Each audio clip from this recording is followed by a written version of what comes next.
बिस्मिल्लाहिर्रहमानिर्रहीम।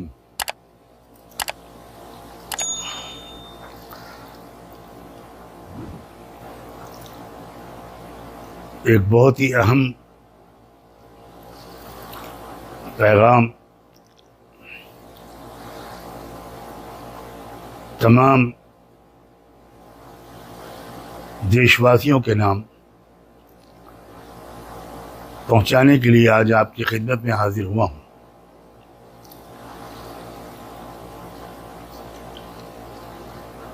बहुत अरसे से, बहुत ज़माने से बहुत से लोग ये बात कहते थे और ये ख़तरा या आशंका जाहिर करते थे कि अगर एक बार फिर बीजेपी को एक मेजॉरिटी मिल गई तो वो संविधान को, दस्तूर को ही बदल देंगे। ये बात जब कहने वाले कहते थे तो बहुत से लोग ये समझते थे कि ये कभी नहीं हो सकता। ये लोग बहुत बढ़ा चढ़ा कर अपनी आशंकाओं का या अंदेशों का इजहार कर रहे हैं। मेरे ख्याल में अब तो इस तरह के किसी भी डाउट की कोई गुंजाइश बाकी नहीं रही।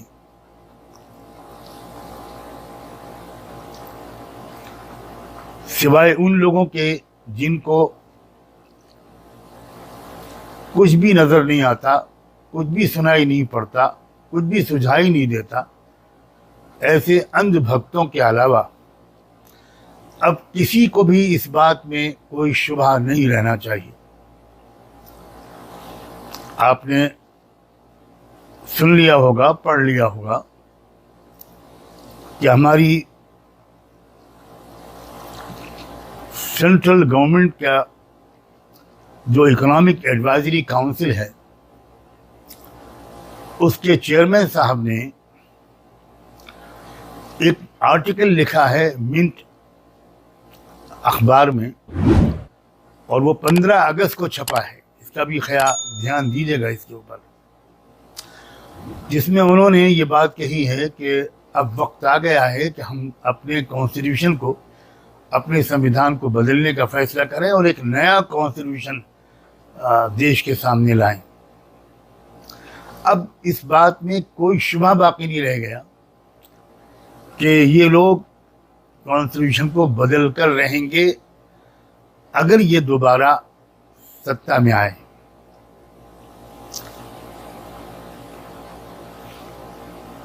अब आप सोचिए कि इस कॉन्स्टिट्यूशन के होते हुए जब इस मुल्क के 85% आबादी के साथ इतनी ज्यादतियां हो रही हैं, शेड्यूल कास्ट लोगों के साथ, दलित भाइयों बहनों नौजवानों के साथ, ट्राइबल लोगों के साथ, आदिवासियों के साथ, मुसलमानों के साथ, क्रिश्चियंस के साथ, सिखों के साथ, ओबीसीज के साथ, तो फिर जब संविधान ही बदल जाएगा तो फिर क्या होगा? हम जैसे लोग और ऐसे और बहुत से लोग हैं जो मुसलमान नहीं हैं मगर अच्छे इंसान हैं, सेकुलर मिजाज के हैं और वो आइडिया ऑफ इंडिया को अच्छी तरह समझते हैं और ये बात जानते हैं कि इंडिया की जो असल खुसूसियत है वो डाइवर्सिटी है, यूनिटी इन डाइवर्सिटी। बहुत बड़ा कारनामा था हमारे फोर फादर्स का, संविधान के निर्माताओं का, जिन्होंने आज़ादी की लड़ाई की स्पिरिट को याद रखते हुए उन्होंने ऐसा कॉन्स्टिट्यूशन ड्राफ्ट किया जिससे मुख्तलिफ धर्मों और समाजों, ज़ात व बरादरी के लोग, भाषाएं अलग, रिलीजन अलग, उनके कस्टम्स अलग, बहुत कुछ अलग होने के बावजूद वो एक कौम बन गए।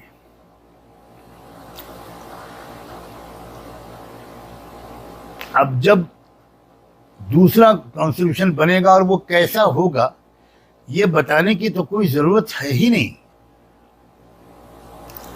पुराने वाक़यात आप भूल गए हों तो अब जो कुछ भी मणिपुर में हुआ, जो यूपी में हो रहा है कि एक ईमानदार पुलिस ऑफिसर ने अपनी प्रोफेशनल जिम्मेदारी अदा की और बड़े भयानक फसाद से पूरे शहर बरेली को बचा लिया, उसका मिनटों में ट्रांसफ़र कर दिया गया। अब जो कुछ हरियाणा में हो रहा है, उसके बाद अब कुछ शक की गुंजाइश है कि संविधान बदलने के बाद फिर क्या होगा। तो अब मैं इसलिए आया हूं एक वेकअप कॉल देने के लिए कि खुदा के लिए मुल्क का हर वो बाशिंदा जो भारत से मोहब्बत करता हो और इसका मुस्तकबिल अच्छा देखना चाहता हो और इंटरनेशनल कम्युनिटी में अपने वतन को इज्जत वाला मुकाम दिलाना चाहता हो, उससे मैं अपील करना चाहता हूं कि अब जरा आप एक काम फौरन शुरू कर दें, मेहरबानी करके। जो साहब भी मेरी ये बात सुने, जो भाई, जो बहन, जो नौजवान, वो बस आज ही से इसकी फिक्र शुरू कर दें कि उनके परिवार में, उनके एक्सटेंडेड फैमिली में, उनके मोहल्ले में, उनके गांव में वो एक एक घर जाकर हर एक का वोटर आईडी चेक करें। सरकार की तरफ से भी ऑफिसर्स दरवाजे दरवाजे आ रहे हैं, इसको बहुत अहमियत दें और चेक करें पूरी। कभी कभी स्पेलिंग गलत होती है, कभी फोटो गलत होता है, कभी मेल को फीमेल लिख दिया जाता है, फीमेल को मेल लिख दिया जाता है और इस वजह से वोट देने के हक से वो शख्स महरूम हो जाता है। तो ये सारी चीज़ें अभी से चेक कर लीजिए। आपको पूरा अधिकार है कि आप चेक करें। मैं अपील करना चाहता हूँ मस्जिदों के इमामों से, मंदिरों के पुजारियों से, हर गांव के सरपंच, प्रधान और मुखिया से, तमाम समाज सेवकों से, आप किसी भी धर्म के हों, आप भारत के नागरिक हैं तो आप अपने देश की ये सेवा कीजिए। तमाम महिलाओं से, तमाम नॉन गवर्नमेंट ऑर्गेनाइजेशन से, जो स्वयं सेवक संस्थाएं हैं, वो किसी भी समाज की हों, उनसे मैं कहना चाहता हूं आज से आप टॉप प्रायोरिटी इसी काम को दीजिए। रहमान फाउंडेशन की जहां जहां ब्रांचेज हैं, मैं उन तमाम ब्रांचेज के जिम्मेदारों से ये कहना चाहता हूं कि आज से आप अपने समाज की इस सेवा को सबसे ज़्यादा प्राथमिकता दें। आप जाएं, घर घर जाएं और बहुत सम्मान के साथ सबसे पूछें कि भाई आपका वोटर आईडी बिल्कुल परफेक्ट है, आपने चेक कर लिया है, चेक करवा लिया है। अगर आपको न मालूम हो तो ज़रा मालूम कर लें किसी जानकार से कि कैसे वोटर आईडी कार्ड को चेक किया जाता है।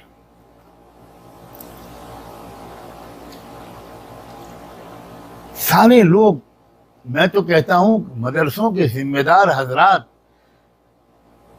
मेरी इस गुजारिश पर गौर करें कि आप अगर 3 दिन के लिए, 1 हफ्ते के लिए अपने इलाके में, पूरे ज़िले में अपने मदरसे के बच्चों को भेज दें, बड़े बच्चों को, उस्तादों को भेज दें, तो ये बहुत बड़ी खिदमत होगी आपकी, मिल्लत की भी और मुल्क की भी। क्योंकि इस मर्तबा अगर 100% वोट कमज़ोर लोगों के न पड़े, जिनमें दलित भी आते हैं, मुसलमान भी आते हैं, क्रिश्चियंस भी आते हैं, सिख भी आते हैं, ओबीसी भी हैं, आदिवासी भी है, अगर 100% वोट न पड़े तो मैं आपको बता नहीं सकता कि फिर उसके बाद क्या होगा हमारे और आपके साथ, इस मुल्क के साथ क्या होगा। इस मुल्क को बर्बाद करने के लिए कुछ विदेशी ताकतें जबरदस्त तरीके से काम कर रही हैं।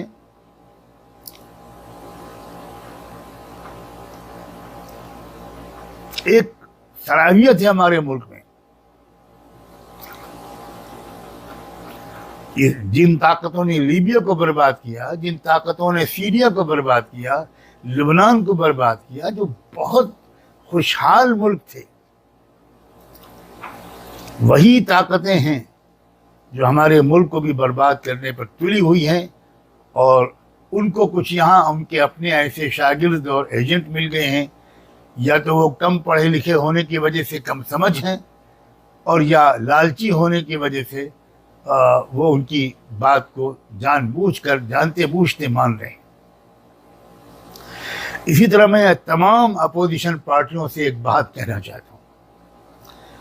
देखिए, आपने एक उम्मीद जगाई है देश के अंदर, वाकई देश का मूड बदल गया है। सोशल मीडिया के 20 चैनल्स पर ये बात साबित कर रहे हैं, आंकड़ों के आधार पर, ग्राउंड जीरो की रिपोर्ट्स की बुनियाद पर, कि मुल्क का माहौल, मुल्क के वोटरों का, आम लोगों का मूड बदल रहा है।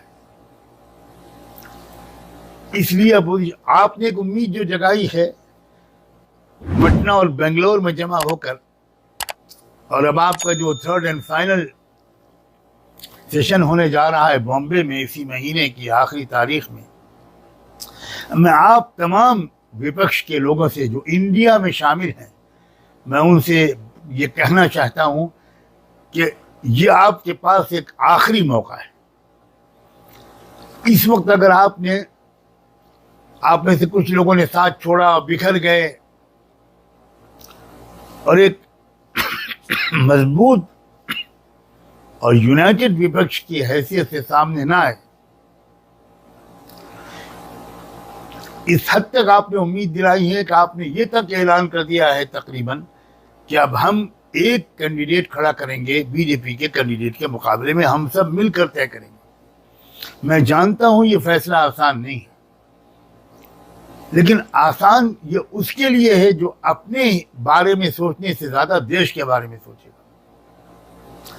जो अपने ही बारे में सोचेगा, अपनी पार्टी के बारे में सोचेगा, वो ये फैसला नहीं कर पाएगा और बिखर जाएगा। फिर उसके बाद ये जो एक इत्तेहाद बना है, तो आप सब से भी मैं ये बात गुजारिश करना चाहता हूं, आप सब की पूरी रिस्पेक्ट के साथ, कि इस वक्त आप अपने वादों पर खरे उतर जाइए और अपने अपने क्षेत्र में इस वक्त फौरन मेहनत शुरू कीजिए इस बात की कि आपके जो संगठन के लोग हैं वो हजारों लाखों की तादाद में पूरे प्रदेश में फैल जाएं।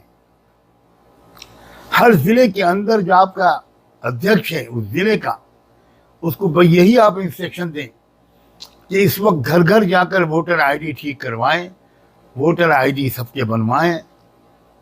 ये काम अगर आपने कर दिया और समाज का ताउन भी आपने लिया और समाज ने भी आपको कोऑपरेट किया, आप ये मत सोचिए कि ये हमारा वोटर है या किसी और का वोटर है। आप तो एक एक घर जाकर आप वोटर आईडी ठीक करवाएं, ट्रेनिंग कैंप्स लगाएं जगह जगह। क्या आइए हम आपको समझाते हैं कि आप अपना वोटर आईडी कैसे चेक करें और कैसे ठीक करवाएं। अगर ये हुआ तो मैं उम्मीद करता हूं कि देश बहुत खतरनाक तबाही की तरफ जाने से बच जाएगा। मुझे सिर्फ मुसलमानों की फिक्र नहीं है, मैं खुदा को गवाह बना के कहता हूं कि मसला सिर्फ मुसलमानों का नहीं है। अगर सिर्फ मुसलमानों का होता तब भी बहुत तवज्जो के लायक था। मुसलमान कहीं बाहर से नहीं आए हैं, मुसलमानों ने सबसे ज्यादा कुर्बानी दी है इस मुल्क की आज़ादी के लिए। लेकिन मुझे फिक्र मुसलमानों के अलावा सबकी है। और मैं इस मौके पर फिर मुबारकबाद देता हूं जाट बिरादरी के तमाम लीडरों को, उनके थिंकर्स को, गुर्जर बिरादरी के लोगों को, जो और समाज के लोग हैं जिनको इस वक्त पुकारा गया कि आ जाओ हमारे साथ, और उन्होंने पिछली गलतियों से सबक सीखते हुए और इन लोगों के कैरेक्टर को देखते हुए साफ लफ्जों में इनकार कर दिया। बहुत बड़ी बात है ये। और यही उम्मीद करता हूं मैं, ये 85% जो आबादी है मुल्क की, उस समाज के एक एक व्यक्ति से, एक एक लीडर से, एक एक पढ़े लिखे या बाखबर इंसान से और महिलाओं से, क्योंकि जो अत्याचार महिलाओं के साथ हो रहा है, जो कुछ हो रहा है महिलाओं के साथ, वो जबान पर नहीं आ सकता। मुझे तो मालूम, हिस्ट्री में ऐसा सलूक औरतों के साथ कभी मालूम नहीं है मुझे कि कभी ऐसा भी हुआ हो कि नौजवान लड़कियों को बिल्कुल नंगा करके और उनके प्राइवेट पार्ट्स के साथ छेड़छाड़ करते हुए उनको लेकर चला गया हो और उसकी वीडियोग्राफी की गई हो। वो महिलाएं जो बेचारी अभी भी बीजेपी के साथ कुछ हमदर्दी रखती हैं, मैं उनको भी, उनसे भी अपील करता हूं कि आप जरा सोचिए। मैं मानता हूं कि धर्म के गलत विश्लेषण से धोखे में आकर, हिंदुत्व के धोखे में आकर आप कुछ नारे लगाने लगी या साथ देने लगी, मगर अब तो आंख खुल जानी चाहिए। अब ये आखिरी चांस है हम सब भारतवासियों के पास कि हम अपनी आने वाले बच्चों को, अपनी नस्लों को तबाही से बचाएं। मैं इसी दरख्वास्त के लिए हाजिर हुआ था। इस वक्त फौरी तौर पर बस वोटर आईडी को ठीक करने की कोशिश में आप सब लग जाएं। मैं एक बार फिर कहना चाहता हूं रहमान फाउंडेशन से जुड़े हुए तमाम वॉलंटियर्स से कि वो इस वक्त अपने अपने इलाके में वो एडमिनिस्ट्रेशन से के साथ मिलकर उनकी मदद से इस काम में वह उनका साथ दें और पूरे देश की, अपने इलाके की एक ठोस खिदमत करें। मैं उम्मीद करता हूं कि आप मेरी इस रिक्वेस्ट पर ध्यान देंगे। आप सबका बहुत बहुत शुक्रिया। खुदा हाफ़िज़।